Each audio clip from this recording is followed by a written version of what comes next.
Welcome to Mug Up Monday.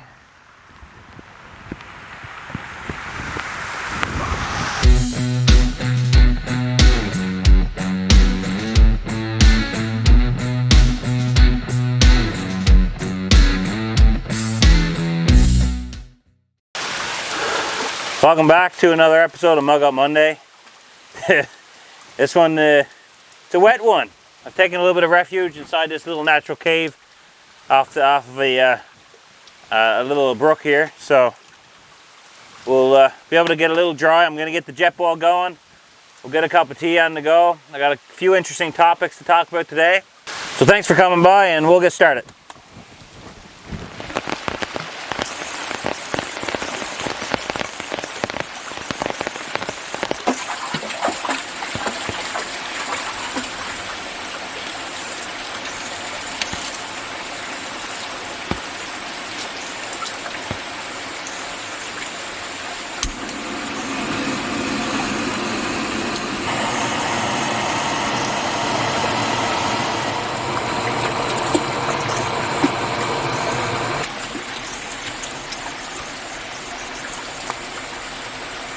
Peach Passion Herbal Tea. That's all I got today. Researchers have found a skull. Specifically, a certain gentleman found a skull. We'll get into that in a minute, though. This skull is of a new species of human that they aren't 100% sure on yet, but they're doing a lot of research on it right now. They've named it the Dragon Man, aka Homo longi. This skull was actually found back in the 1930s as they were digging up a bridge. A certain specific gentleman found the skull, and I guess they suspect that, knowing the magnitude of what it could cause, he actually hid the skull away. And then now, 90 years later, researchers have gotten a hold of it, and they realize this is not a Homo sapien skull.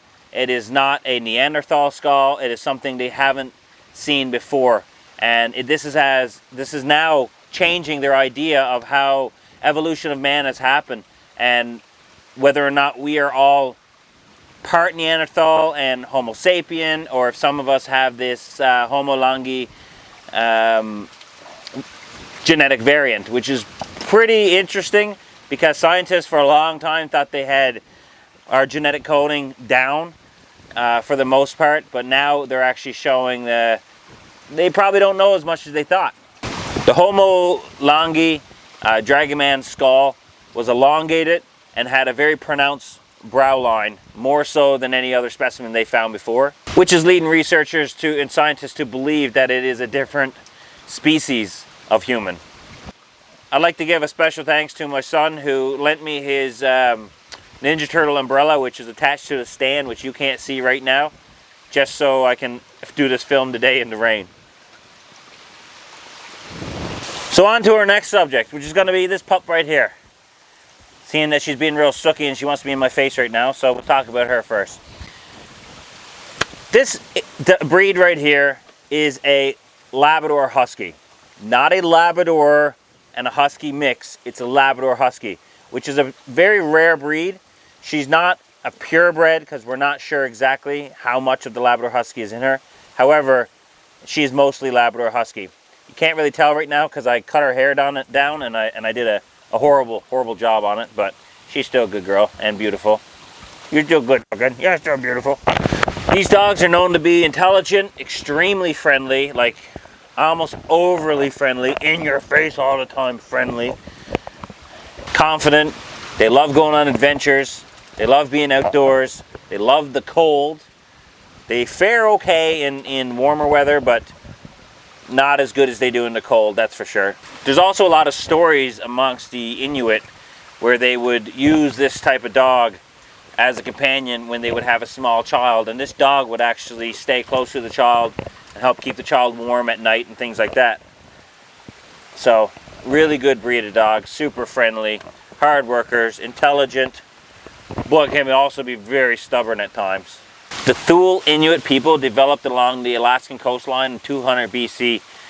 Actually moved across the eastern part, they moved east across the northern part of Canada until they got to what's now Labrador.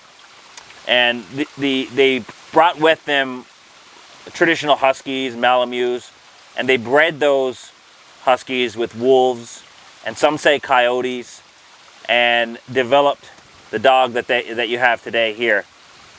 However, over generation, they got them to breed smaller and smaller and smaller. So this is what you're left with is I guess it's kind of considered a large dog, but not overly large. She's probably a little bigger than she needs to be, but that's why we got her outside going for all these runs. Don't we, girl? And due to lifestyle changes amongst the Inuit people in northern Labrador, these dogs are not really needed for dog sleds anymore. They're not needed so much for companions, and the breed itself is now starting to become more rare and rare, where the actual breed itself is now an endangered breed. So I'm going to leave some of my stuff here. We're going to head down there. I'm going to set up with my rain jacket on, and I'll do the next segment so you guys can see the little waterfall that's going on in the background. It's very pretty.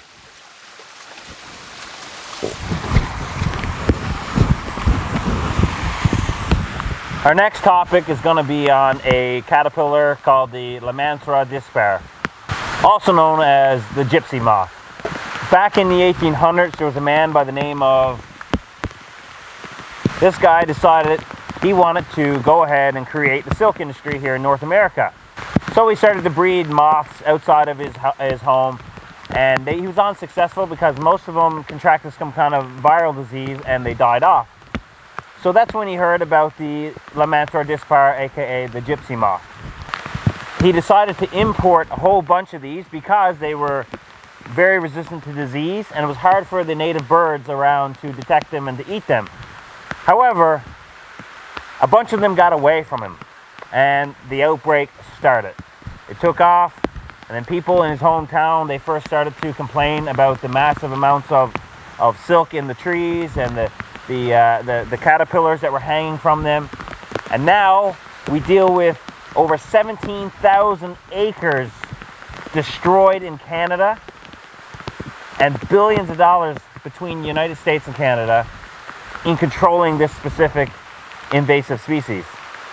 They will litter sidewalks, they will poop, they fall from above, they create a whole slippery area where you're stepping on them by the millions.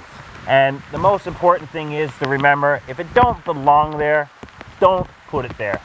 If you put it there, you're just asking for more problems. And like I said at my previous Mug Up Mondays, sometimes the effect of what we do is not seen right away or seen at all, but it still happens in the background. Unfortunately, this time we do see the effects, and sometimes the effects are hilarious while people are walking down the road, slipping on remnants of squished up caterpillars under their back. I mean, that's kind of, in my opinion, that's funny. On to our last segment of the day. We're gonna go down the river that way.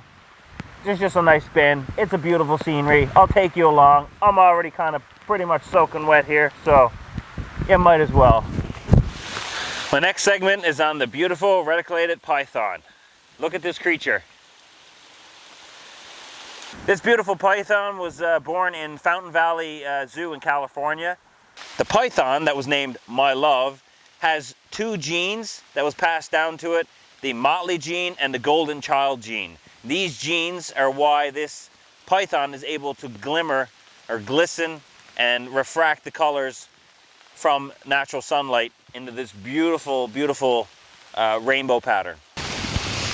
So even if you're not a snake lover, I personally love snakes. I think this is really cool. However, you gotta admit, this is pretty neat, and it makes them look a lot less scary when they look like that. It's pretty cool. So that concludes this Mug Up Monday. I hope you guys enjoyed this. It was a wet one, but it's beautiful nonetheless. Sometimes you get out in the rain, you get to see things you normally don't get to see when it's nice and dry. And I mean, we're not made of sugar. Let's get outside and enjoy nature. So in the meantime, I hope you guys enjoyed this. I'll see you on the next one. Much love, stay safe, and I appreciate all your support. Take care, guys.